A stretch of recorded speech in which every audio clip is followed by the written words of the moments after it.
Welcome back. Now we turn to you to hear where your work is taking you and your stories of what's possible in shorter TED-style talks, possible talks.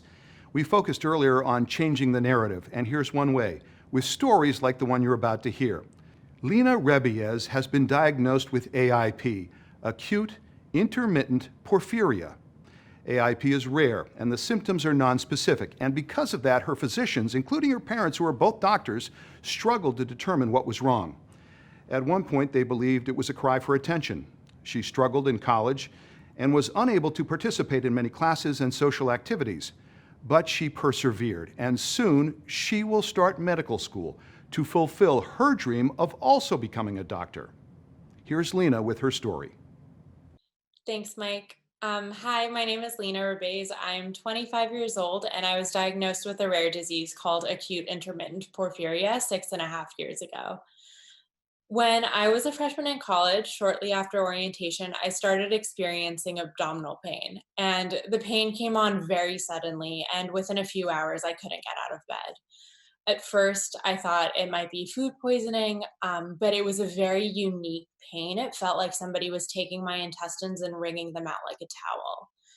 When I woke up the next morning, I started vomiting uncontrollably, and so I decided to go to the emergency room.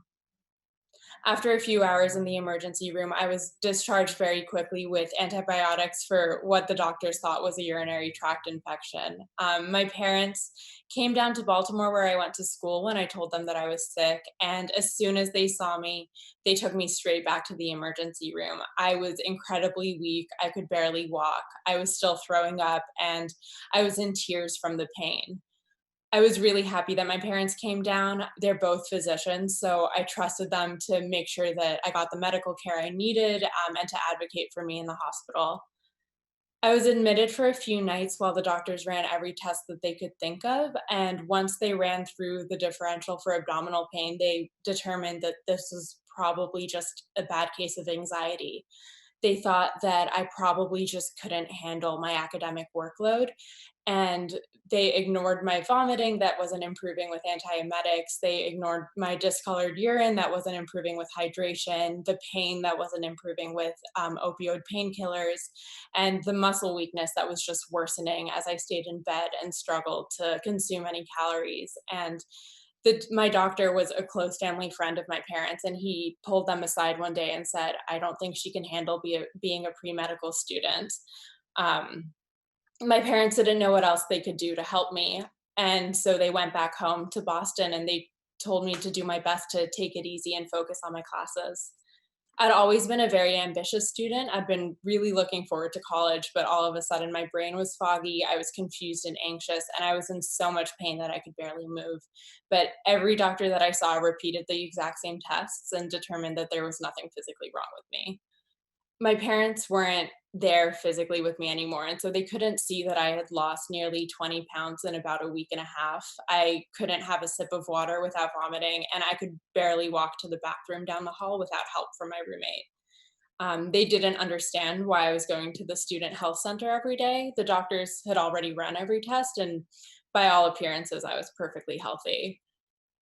I started recovering gradually on my own. I'm not really sure how. I think once I started being able to hold down water, I was able to get a couple calories back in me. And once I was recovered, I was so grateful that things were back to normal that I just put what had happened to the back of my head. I viewed it as a weird anomaly that would hopefully never happen again. But in December, I was on vacation with my family, and I decided I wanted to start taking birth control pills, which is a major trigger for porphyria. When I took the first pill, the nausea came back immediately, and within a few hours, the same exact abdominal pain. Someone was taking my intestines and wringing them out like a towel. And I started again becoming foggy and confused and anxious. When we came back from vacation on January 2nd, I spent about a week in bed, and my health started deteriorating really rapidly. But my parents were hesitant to take me back to the hospital. We knew that it was the exact same symptoms that had happened in September. We knew that if I went to the hospital, I would probably just end up discharged with no answers. And my family members knew that my pain was real, but they thought that it must be psychosomatic. They became convinced that I must have suffered something traumatic that I couldn't cope with. And it got so bad that my sister wrote me a letter to tell me that if there was anything that I needed to talk to her about, she was there for me. And I actually saved the letter and I have it, and I'd like to read it.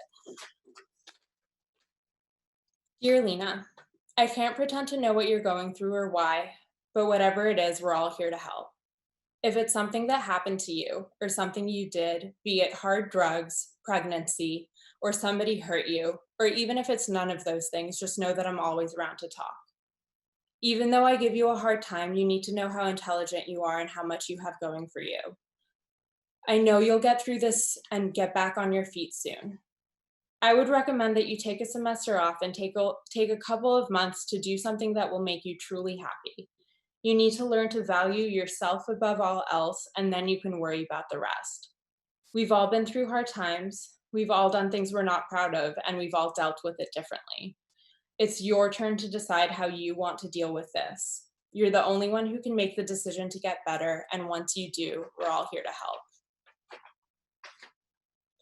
So clearly, this is coming from a place of love and concern, but it was incredibly frustrating for me to read. It was just another reminder that nobody believed what was happening to me was real. And the pain alone, as I've said, is so intense, it's enough to make anybody lose their mind. But the disease also causes neurotoxins to be released throughout the body, and it causes intense neurological symptoms. So I don't know if it was because everyone around me was telling me that my symptoms weren't real, or it was because of the confusion and delirium caused by the actual disease. But for a while, I started to believe that maybe it was all psychosomatic and maybe I was just losing my mind. After about a week of after we returned from vacation, I called my dad one day and I told him that I thought it was just time for me to go to the emergency room. I can't explain why on that day I'd had enough, but I was convinced that something really bad would happen if I didn't get to a hospital soon. My mom got home about half an hour later, and I saw her very briefly before everything went black. I woke up to paramedics in my house telling me that I just had a seizure, and I was so relieved. For the first time, I finally knew that nobody could deny my symptoms anymore. There was something real, concrete, and no one could tell me that this was all in my head. I was rushed to the hospital, and overnight in the ER, I had my second seizure, and I woke up in the neurointensive care unit where the doctor started running every test imaginable. I remember my hospital stay as kind of a blur. I felt very scared and confused and somewhat delusional. I was in so much pain, nothing felt real anymore. And I'd wake up with my dad by my bedside and I'd be confused because I was sure that I had been talking to my mom and none of it felt real. I just did not have a strong grasp of what was going on around me. I was seen by every doctor imaginable, and one of the biggest problems with porphyria is that the symptoms mimic so many common diseases that it's very hard to diagnose. So each of my doctors was so hyper focused on their own specialty that it was hard for them to piece all of my symptoms together. My internist thought that I was constipated and I needed an enema and laxatives. My neurologist performed spinal taps. My gastroenterologist ruled out appendicitis, gallstones, and kidney stones. And I'm really lucky we didn't end up doing something like exploratory surgery, which is something that does happen to a lot of other porphyria patients. My gynecologist insisted that I was suffering from polycystic ovary syndrome, and she thought that a Depo-Provera shot of hormones would cure me instantly.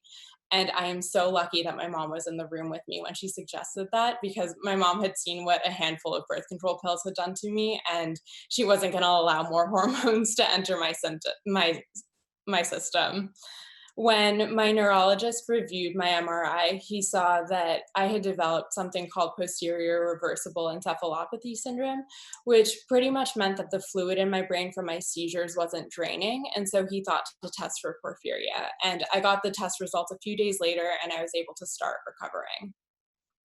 When I first got the diagnosis, I was told that most people with this disease have one or two porphyria flare ups in their whole life, and that the disease is acute and intermittent in nature, and that it was completely manageable and treatable.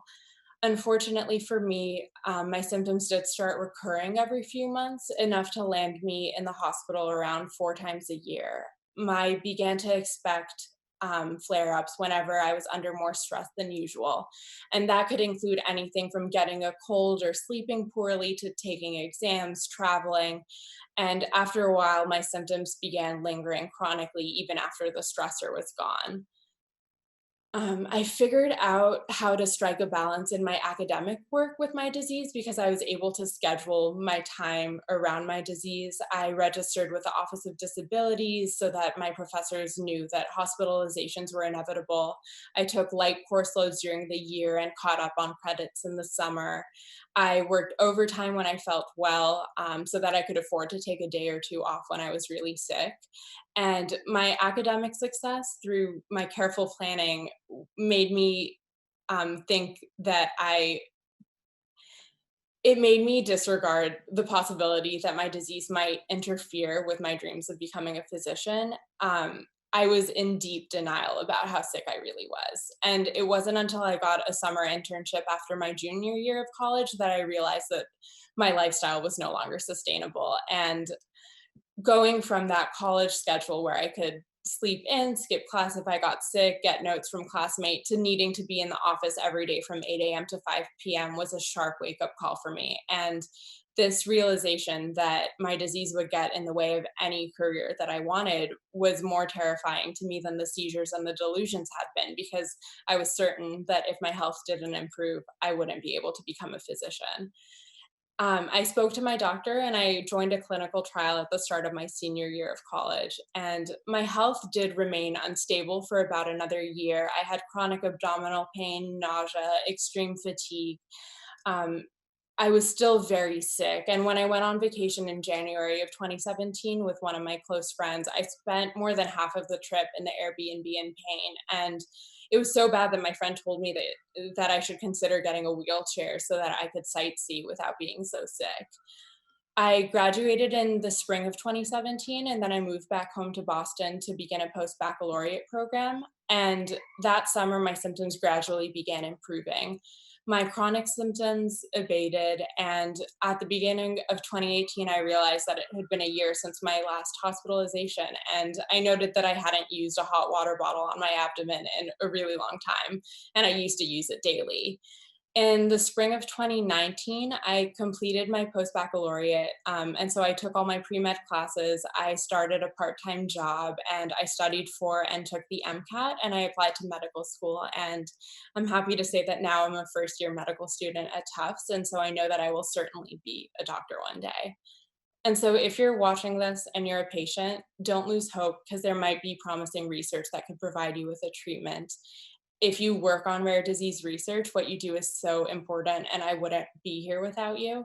If you're a caregiver, thank you. I know that we patients can be a handful at times, but we do rely on you so much. And finally, if you're a doctor, if you ever have an undiagnosed patient, please don't tell them that they're anxious and they should drop out of school.